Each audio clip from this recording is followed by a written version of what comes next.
Otro tópico que consideramos de mucho interés es el tema del arsénico en aguas, ¿sí? En Uruguay hay muy pocos estudios disponibles sobre arsénico. Cuando uno ve los mapas del mundo donde se indica la concentración de arsénico, Uruguay aparece como que si no tuviera nada. Sin embargo, los acuíferos de Argentina tienen arsénico en altas concentraciones y esos acuíferos geográficamente continúan hacia Uruguay. Por tanto, el arsénico no se detiene en la aduana de Uruguay.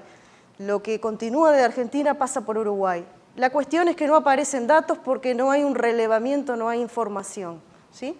La información se está colectando últimamente. Y lamentablemente tendremos que aparecer también con arsénico.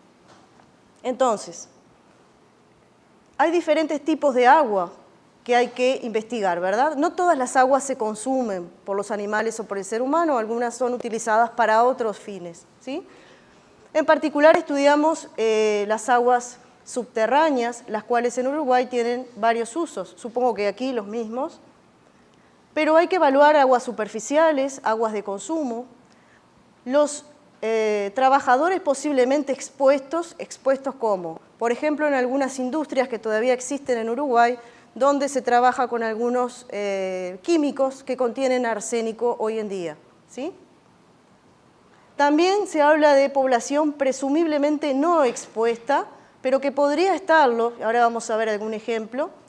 Y cuando hablamos de monitorear población, nos referimos a utilizar como muestra la orina humana, y buscar los metabolitos de arsénico en la orina.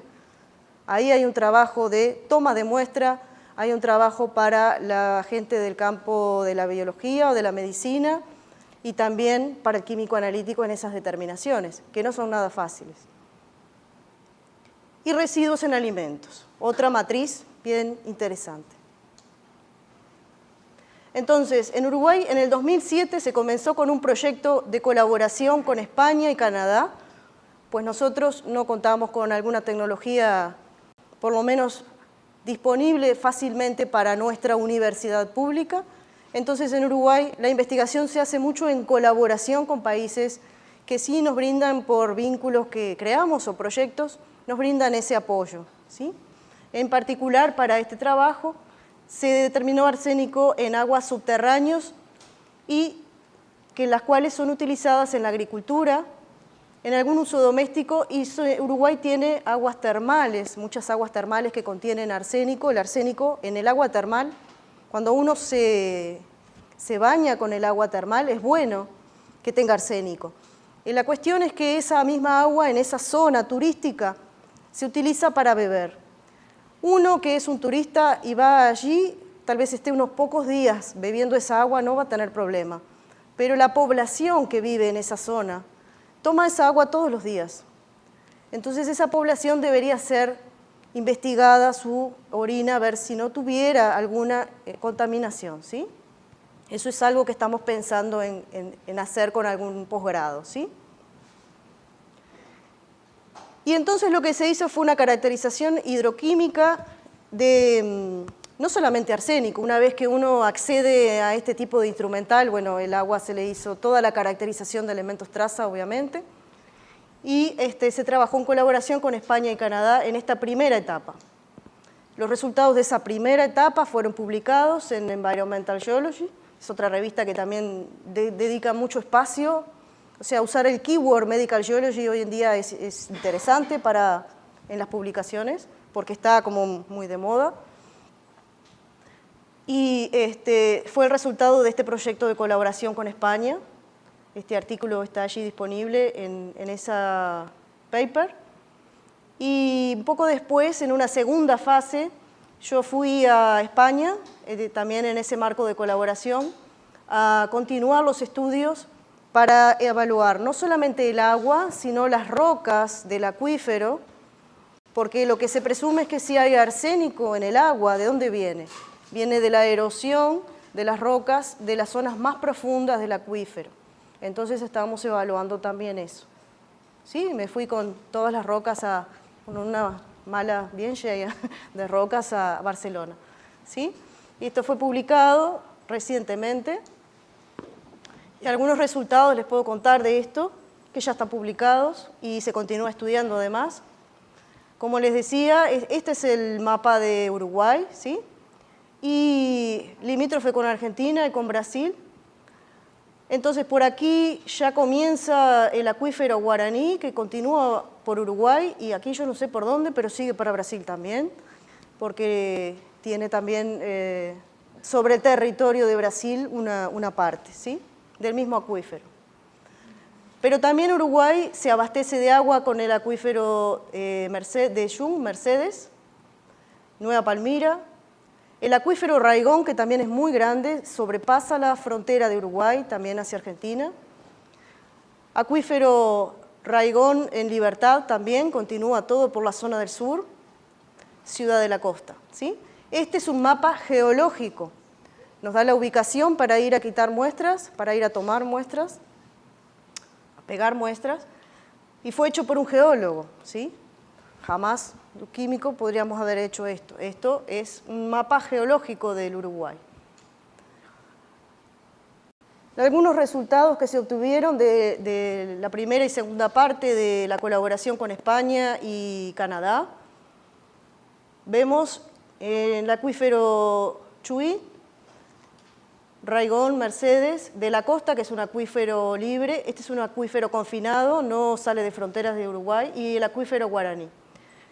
El valor para agua de bebida de la Organización Mundial de la Salud establece un máximo permitido menor a 10 microgramos por litro. Y algunos valores, bueno, nos llamaron un poco la atención, ¿sí? Que están por encima. Hay que tener cuidado porque, insisto en que son aguas subterráneas, no necesariamente son aguas que llegan a ser bebidas por las personas, pero esa agua eventualmente puede llegar a la superficie, ¿sí? Y eventualmente hay que estar monitoreando y controlando esto. Esto es en Uruguay. En Argentina, el acuífero Guaraní y el acuífero Raigón superan los 100 miligramos por litro. Eso ya es un problema conocido. Y Argentina está trabajando mucho en la remediación de esas aguas. Nosotros estamos comenzando en alerta, ¿sí? Pero el agua de bebida es controlada por el Estado y esa agua siempre cumple, y si no cumpliera, ese pozo se cierra y se va a buscar agua de otra parte, ¿sí? Por ahora podemos hacer eso, pero hay que estar atentos, hay que llegar un momento en que todo el agua va a tener arsénico y vamos a tener que remediar de alguna forma y hacer algún proceso químico para que el agua esté en condiciones, ¿sí? Entonces, lo que se está estudiando también es la determinación de metabolitos de arsénico en la orina, el arsénico en la orina como formas orgánicas e inorgánicas. Esto últimamente es exigido por el Ministerio de Salud Pública de Uruguay.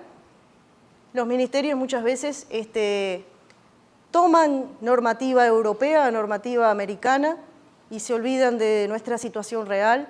Entonces nos exigen cosas que muchas veces no podemos desde la analítica brindar, no podemos dar resultados.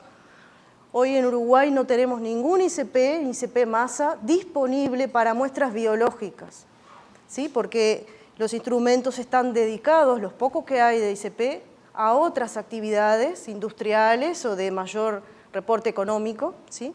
Y para muestras biológicas no tenemos ICP disponible. Entonces tenemos que trabajar de maneras alternativas, las cuales a veces no alcanzan los límites de las normativas y las exigencias de la legislación, y no es fácil porque eso nadie lo entiende, y muchas veces tenemos que enviar muestras a otro país para ser analizadas, ¿sí? Por tanto, por ahora no tenemos niveles basales de exposición de arsénico en población. También son estudios que se están proyectando hacer a nivel de tesis de posgrado desde nuestro grupo de investigación. Entonces, en cuanto al arsénico, es un tema de discusión que está comenzando, no solo en Uruguay, sino en toda la región. En Chile, en Argentina ya es un tema de debate y es un tema que realmente es muy importante para resolver hoy día. Y trabajamos en conjunto con varios científicos para evaluar estos riesgos, ¿sí? En nuestro grupo de investigación, este trabajo también fue publicado en la revista que hoy día está más dedicada a la geología médica. Desarrollamos un sistema automatizado para la determinación de arsénico y selenio total, y total es suficiente porque estamos hablando de aguas subterráneas o de aguas naturales donde no se espera que hubiera arsénico o selenio en forma orgánica, estaría mayoritariamente como forma inorgánica. Entonces, podemos trabajar con este sistema, un sistema automatizado, miniaturizado, como ahora vamos a ver en las figuras, en las fotos. No sé si aquí alguno trabaja con análisis en flujo. ¿No hay nadie que trabaje con análisis en flujo hoy? Bueno, ¿hay? ¿Sí? Bueno, entonces, análisis en flujo. Este es un sistema multiconmutado, ¿sí?, que trabaja con pequeñas válvulas solenoides, ¿sí?, las cuales pueden trabajar en dos posiciones. Es una posición donde deja pasar un fluido o no deja pasar un fluido, ¿sí? ¿Eso cómo cambia? Conmuta con un pulso eléctrico, ¿sí?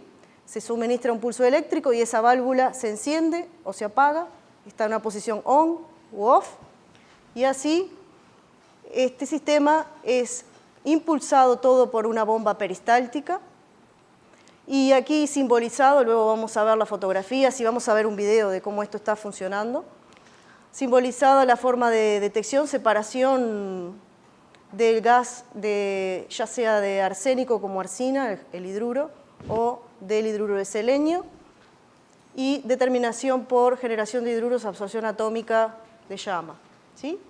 Entonces, en este trabajo lo que se ve ahí, hay que mirarlo varias veces para entender, la muestra cuando no está siendo utilizada en el sistema es continuamente reciclada, o sea, se necesita muy poca muestra. El reactivo que va a ser las veces de reductor de la especie que va a entrar al sistema, ¿sí?, también se está reciclando continuamente cuando el sistema está en esta posición.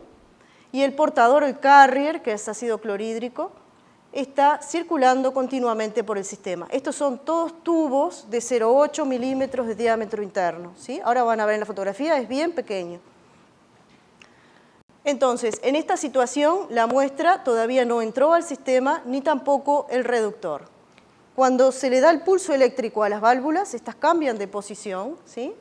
Y entonces lo que tenemos es que la muestra ingresa al sistema, se mezcla con el reactivo reductor, formando el hidruro correspondiente en este reactor de mezcla, y posteriormente es llevado por una corriente de nitrógeno hacia la celda de atomización, ¿sí? La muestra queda inserta en un segmento, ¿sí?, del reactivo que reduce el analito en ese segmento de muestra. Es como un sándwich entre el reactivo y la muestra, ¿sí? Esto fue desarrollado en nuestro laboratorio y aquí ven lo pequeño de las válvulas, si no las conocen. Es un sistema bien pequeño. La bomba peristáltica, ¿sí? Aquí las confluencias. Esta es la separación, es el separador gas líquido, ¿sí?, construido de vidrio en nuestro laboratorio, es homemade. Y aquí el sistema de detección, una llama y la celda de cuarzo allí colocada. En este trabajo, para optimizar las condiciones, para encontrar las mejores condiciones para realizar la validación, hicimos algunos estudios multivariados y elaboramos estas superficies de respuesta, por ejemplo, para optimizar la concentración del reactivo reductor y del ácido clorhídrico, pero a su vez buscando un compromiso entre la mejor señal con el menor desvío estándar, ¿sí? Con eso nosotros encontramos las condiciones óptimas de trabajo. También construimos nuestro propio software para la adquisición de los datos. Eso se obtienen señales transitorias en el instrumento que necesitamos procesar. Para eso, nuestro profesor titular de Química Analítica, el doctor Moisés Nochen, diseñó este programa en el software Visual Basic, ¿sí? Él llamó Fred Flintstone, porque es un programa un poco artesanal, pero funciona muy bien, ¿sí? Donde uno puede colocar la secuencia con la que van a conmutar las válvulas, los tiempos de conmutación para hacer los análisis, el ajuste de la escala, generar los archivos para guardar y procesar, ejecutar diferentes comandos desde un computador, ¿sí?